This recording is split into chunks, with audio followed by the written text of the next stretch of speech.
সুপ্রিয় শিক্ষার্থীবৃন্দ, আশা করি তোমাদের আজকের পদার্থ পরীক্ষা অনেক সুন্দর হয়েছে। তোমরা যারা 2025 সালে এসএসসি পরীক্ষা দিচ্ছ, তোমাদের ঢাকা বোর্ড থেকে যে 2025 সালে যেই আলোর প্রতিফলন অধ্যায় থেকে যে প্রশ্নটি এসেছিল, আমরা সেটি আজকে সমাধান দেখব। তোমরা যারা ঢাকা বোর্ড থেকে এসএসসি পরীক্ষা দিয়েছো এবার, তোমরা অবশ্যই তোমাদের উত্তরটির সাথে আমার উত্তরটি মিলিয়ে নাও, যাতে তোমরা বুঝতে পারো যে তোমাদের প্রশ্নটি সঠিক হয়েছে কিনা। তাহলে চলো আমরা প্রথমে আলোর প্রতিফলন থেকে যে প্রশ্নটি এসেছিল তার গ নাম্বারের সমাধানটি দেখি। এখানে আমাদের একটি দেওয়া আছে উত্তল দর্পণ। উত্তল দর্পণটির ওসি সমান দেওয়া আছে 20 সেন্টিমিটার এবং ওকিউ সমান দেওয়া আছে 15 সেমি, অর্থাৎ লক্ষ্যবস্তুর দূরত্ব দেওয়া আছে 15 সেমি এবং বক্রতার ব্যাসার্ধ দেওয়া আছে 20 সেমি। তো আমরা জানি যে বক্রতার ব্যাসার্ধের অর্ধেক হয় আমাদের ফোকাস দূরত্ব। এখানে আমাদের বলছে যে প্রতিবিম্বের দূরত্ব নির্ণয় করো। প্রতিবিম্বের দূরত্ব অর্থাৎ আমাদেরকে বের করতে হবে ভি এর মান। আমরা এই অধ্যায় থেকে আমরা শুধু 3টি সূত্র জানি, তার মধ্যে আমাদের এখানে একটা সূত্র ব্যবহার করতে হবে। তো চলো আমরা আগে দেখে নিই কী কী আমাদের মান দেওয়া আছে। এখানে বক্রতার ব্যাসার্ধ দেওয়া আছে, বক্রতার ব্যাসার্ধ ওসি সমান দেওয়া আছে 20 সেন্টিমিটার। তাহলে ফোকাস দূরত্ব কত হবে? ফোকাস দূরত্ব হবে আমাদের, আমরা জানি যে ফোকাস দূরত্ব এফ সমান হয় বক্রতার ব্যাসার্ধের অর্ধেক। যেহেতু এখানে বক্রতার ব্যাসার্ধ 20 সেমি, তার মানে আমাদের ফোকাস দূরত্ব হচ্ছে 10 সেমি। ঠিক আছে, কিন্তু এইখানে আমরা ফোকাস দূরত্বের সামনে একটা মাইনাস চিহ্ন পেয়ে যাব। এর কারণ হলো আমাদের দর্পণটি একটি উত্তল দর্পণ।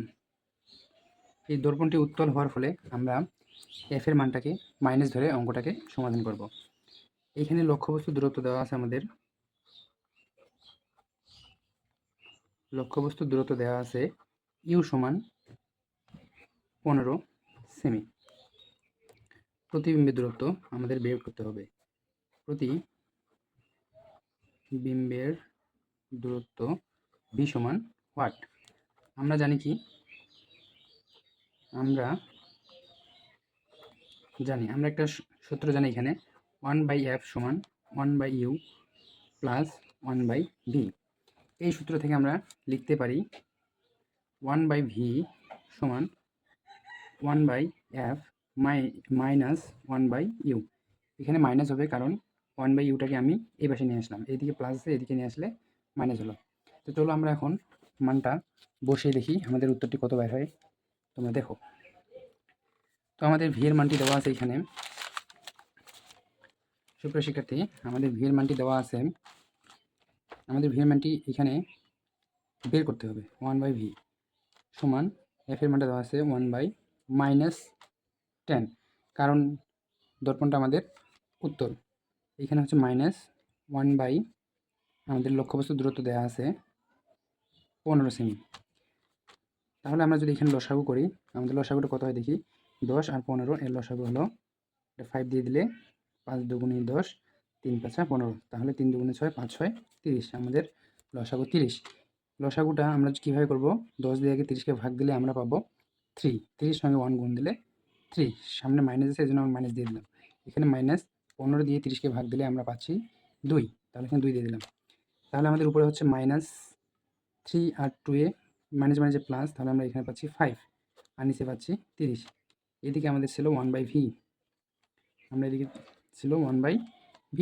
তাহলে আমরা যদি এই 1/vটাকে এখন উল্টাই দিই, তাহলে ভিটা উপরে আসলো, 1টা নিচে আসলো, নিচে 1-এর কোনো মূল্য নেই, আর এদিকে 30টা উপরে গেল, 5টা নিচে আসলো, মাইনাসটা থেকে গেল।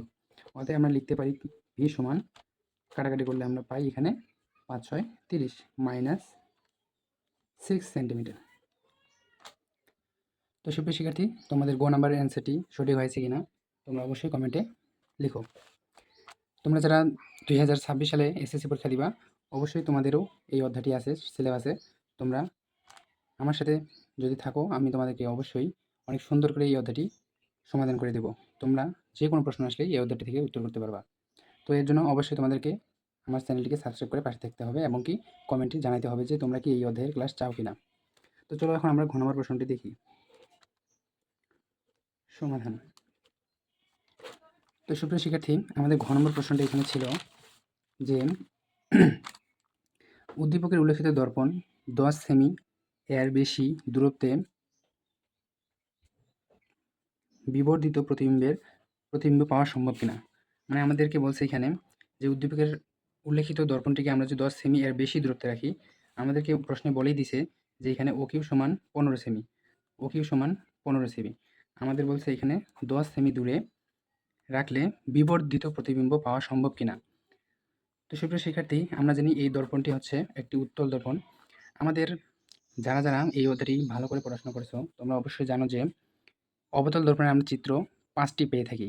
একটা হলো কেন্দ্রের বাইরে, একটা হলো কেন্দ্রে ও ফোকাসের মাঝে, একটা হলো ফোকাসের উপরে, আর একটা হলো মেরু এবং ফোকাসের মাঝে।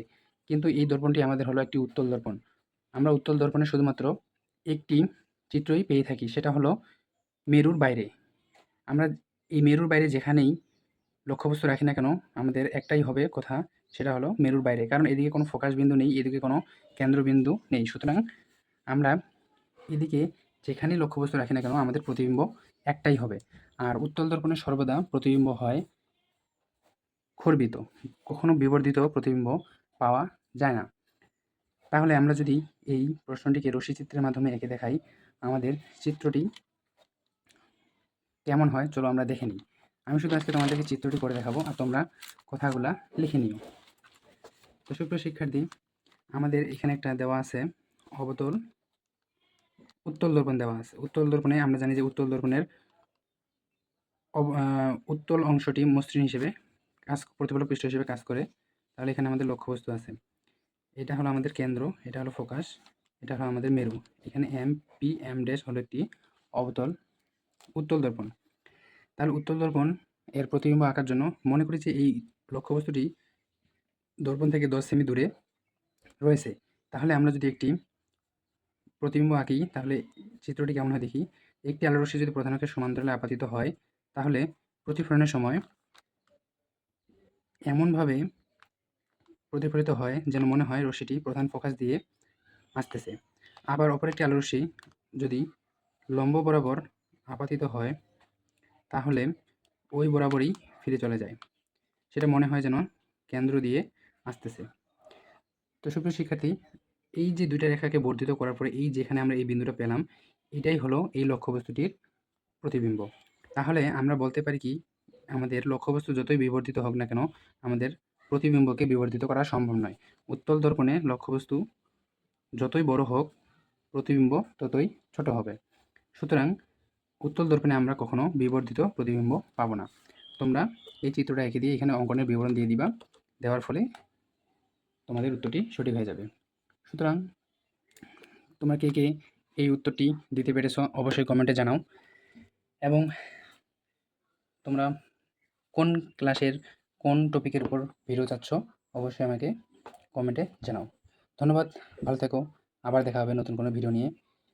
Tata, bye bye.